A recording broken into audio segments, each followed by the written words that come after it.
Hey guys, welcome to another video. I am kind of doing something a little different today, and that's mostly because I didn't do a whole lot today that I originally had planned. I just went to Target and I maybe got 1 or 2 clips there, and I'll insert those here.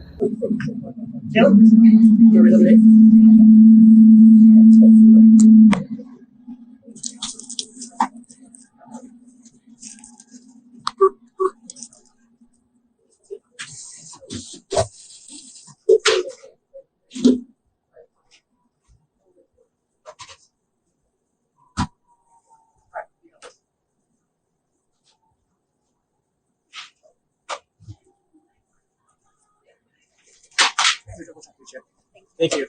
Have a good rest of your day.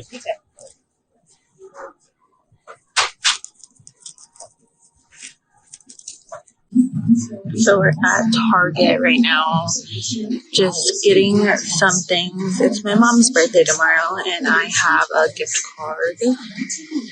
I have a gift card, so I want to use that to just get her like a little card and some candy, because originally I take my parents out to dinner for their birthdays, but I don't exactly have the funds for that right now.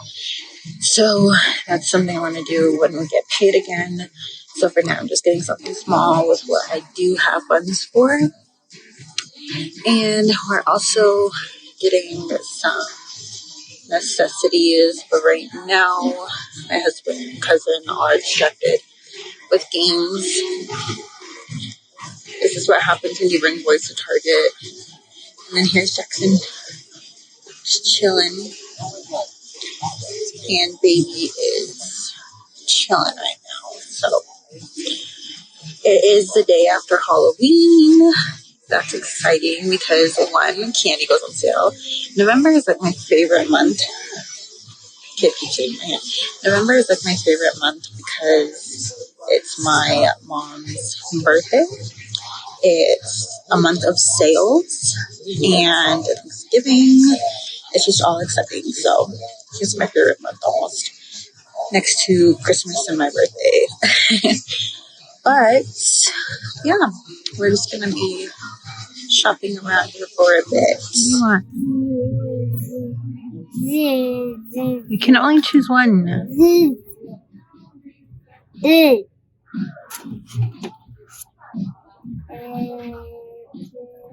Okay, it seems like you're more focused on this one.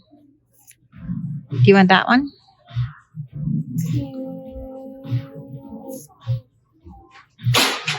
Do you want that one? Okay, we'll get this one. It says Grandma, love you to the stars and back. That was my trip at Target, and we just pretty much came home after that and chilled out. Nothing too exciting.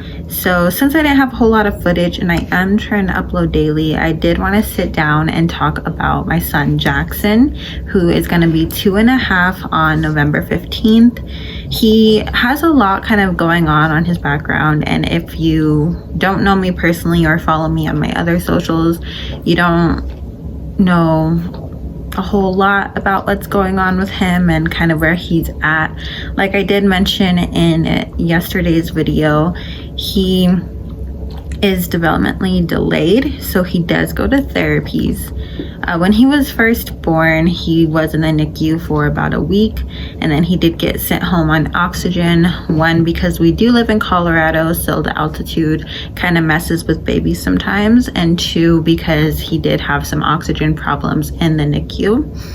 And then he was on that for maybe 2 months, close to 3. I like to say 2 months. And then he had some torticollis, and it's kind of like where you favor one side, like if you constantly turn this way or something. It's just where you favor one side of your head. I believe that's kind of how you want to say it. But he dealt with that, and then we did get him into physical therapy because he wasn't rolling over yet, and his pediatrician at the time just felt like it'd be best to kind of get him started early into doing that, because they did notice he may have a few problems doing that. So Sorry if you hear the cats fighting in the background, but we did get him into physical therapy, and eventually, as he learned to roll over, they practiced the sitting up, the crawling, the walking, everything like that. He was in physical therapy from, I want to say 4 or 5 months old, and he stopped going around 1-ish, maybe close to 2-ish, because his physical therapist did move, and they took a while finding a new physical therapist. In fact, they just contacted me saying that they have one available. We weren't sure if he really needed a physical therapist anymore because he is walking, and that's what we were last working on before we did this whole transition. But after speaking with his occupational therapist yesterday, she feels like it is best that he still does receive physical therapy, just because his balance is a little off and he does walk a little funky.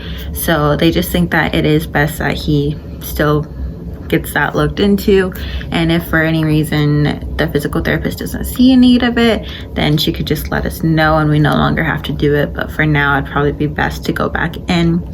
He is in occupational and speech therapy that he has been taking since, I want to say, 8 months old, maybe a year, but he's been taking that, and I feel like he's making a lot of improvement. So he is 2.5, like I said, well, gonna be 2.5. However, he does not talk. The only word he knows how to say is da, but I don't think he associates it with his dad. He may not. He says it to pretty much everything. Like if it's a yeah, I don't know what he knows, but that's all he says is da. They are working on sign language with him. They are working on more and open. Those are the only two that I know they are working on with him. He is doing a whole lot better with the more. If you are feeding him and you're like, do you want more? He'll go like this. He does a clap instead of the this, but they still say whatever works for him. That's how he's telling us more. He does shake his head yes to things that if he wants like water or something, and he knows, like I can tell when he's looking around for something like water or his pacifier, then I'll be like, do you want this? And he'll be like, da, or shake his head. So I just know to get that for him. He does not point, which is something I know a lot of kids his age normally do. That is something that I am working on with him as well. The reason why he is in occupational therapy is because he's not that great with his motor skills. In fact, I feel like he's just now learning how to play with toys. He kind of just sways things around. He doesn't even play with his toys. He plays with trash or boxes or the foam mat that I have in his play area. He'll like rip it apart and play with those, because forget about all the expensive toys we buy him. So yeah, he's just kind of getting the hang of that now, I feel like. And one thing he does do a lot is stack toys or throw things. He used to love playing ball, but because the occupational therapist was trying to get him to stop throwing things, he felt like it wasn't okay to play ball anymore, but he still kind of does sometimes. So yeah, that's kind of what we're doing with therapies.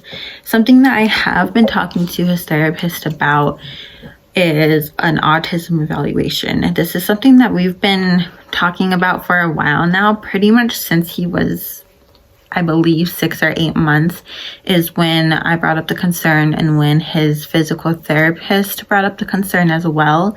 But I guess they don't really look into autism until the child is 3 years old. They feel like that's when they start developing the different things that, I guess, like the different signs that you can tell that your child may be autistic. So they haven't really looked too much into that, but his therapist have brought it up multiple times, like, hey, have you gotten this look into or something, because he has switched between therapies, like therapists multiple times. So I just felt like it was probably time. He's almost 3 basically, and getting evaluated for autism is a long process. So I figured why not bring it up now, get him started. And it took 3 weeks just for them to actually put in the referral to his pediatrician, but they had his old pediatrician information. So now I'm waiting another 3 weeks while they get it to his new pediatrician. Before I got all this set up though, he did see a neurologist, and the neurologist kind of felt the same way, that it was too early to be looking into that and that he wanted to rule out some other stuff. So I am having to call back and set up another appointment.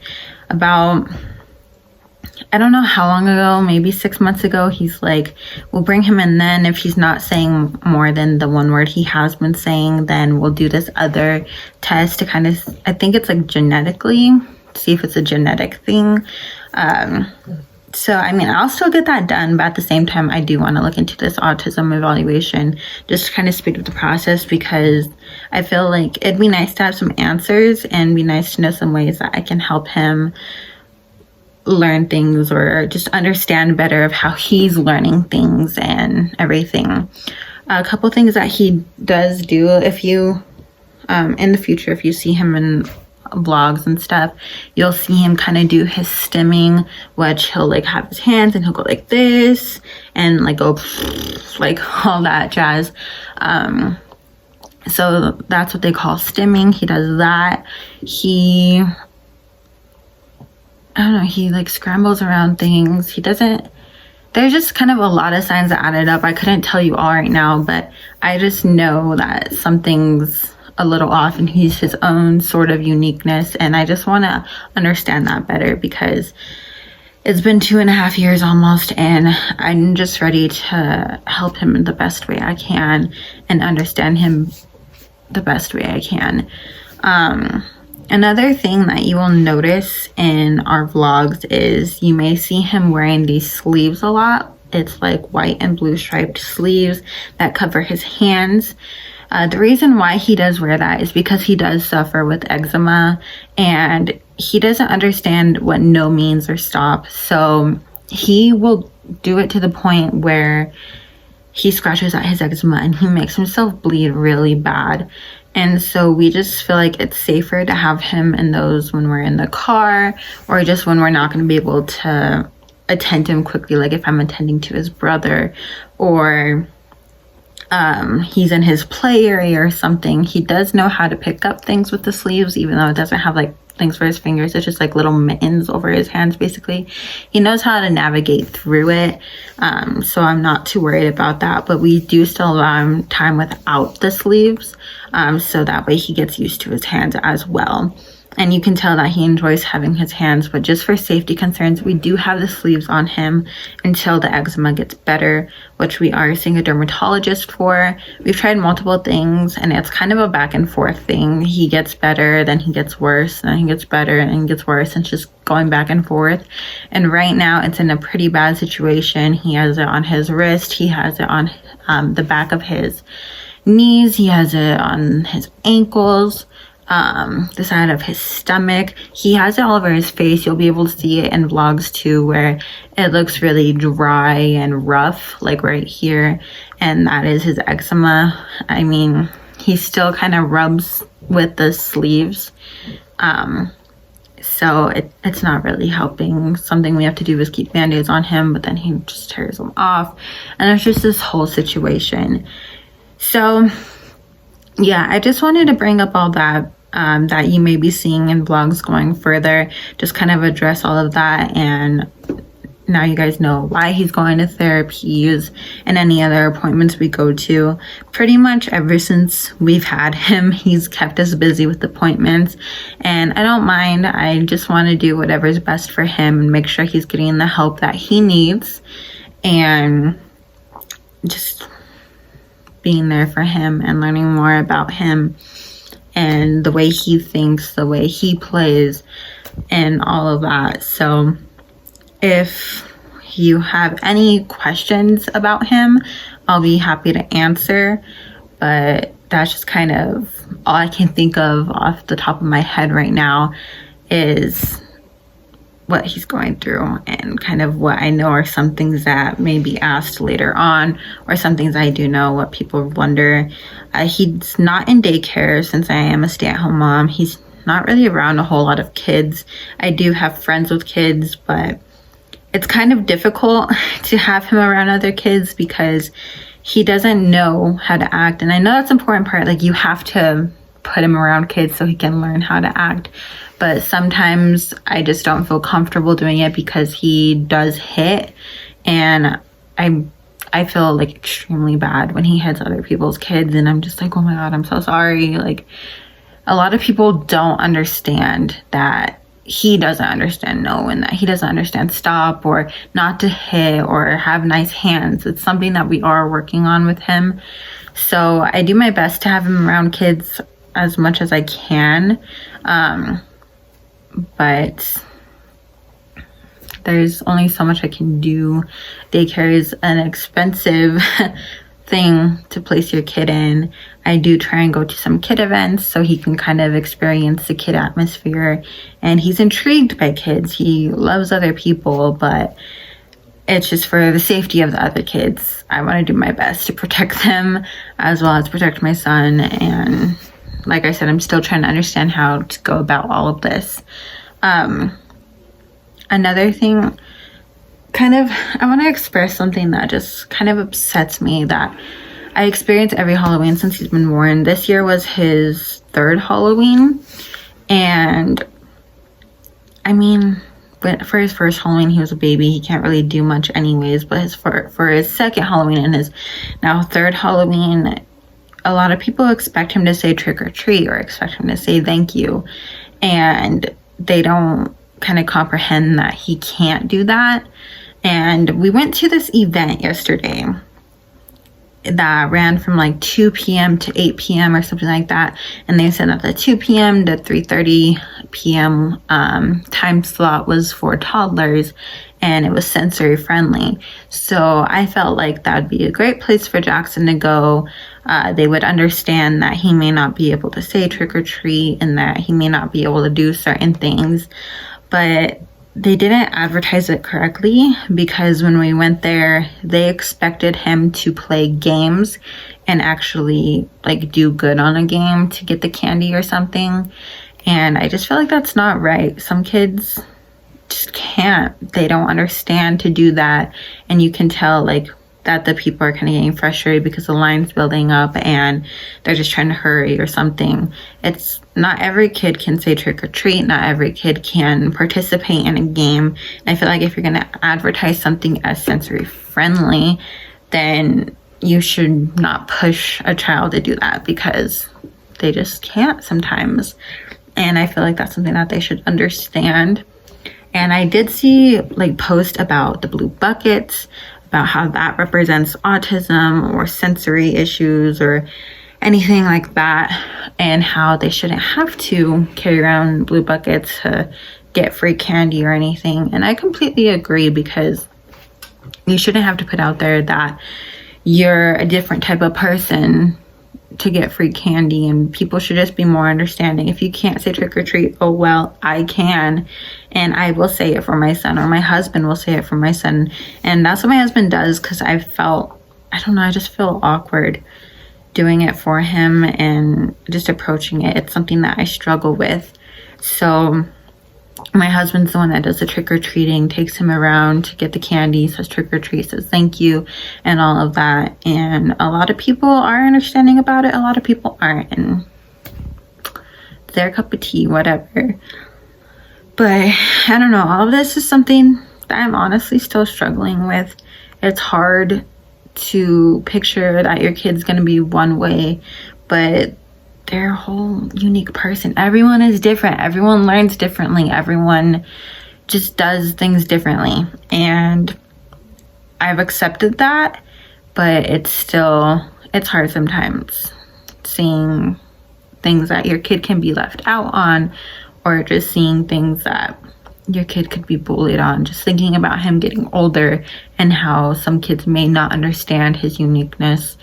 is just a little difficult for me. And I have friends who have kids either with the same issues or dealing with like ADHD or stuff like that, and they'll come to me for like help and comfort. And honestly, sometimes it's hard for me to comfort someone when I can't even comfort myself. Sometimes this is something that I'm still learning to deal with and learn everything about, and it's hard for me to say that it's gonna get better when I'm still trying to say that to myself. And I don't know, I do my best, and if they can't accept that I can't provide that comfort, and I'm sorry, but it's, again, I'm struggling just like many other moms dealing with a kid with a unique attitude or personality. So yeah, I just kind of wanted to put that out there. I'm going to go ahead and end this video here. I hope you guys did enjoy, and I should be having an actual video, like vlog, up tomorrow. I am trying to do this whole daily vlog thing. I may not upload a video for a day or two, who knows. I'll always keep you updated on my social medias. You can follow me down below. But yeah, thanks guys. I hope you have a wonderful rest of your day. Bye.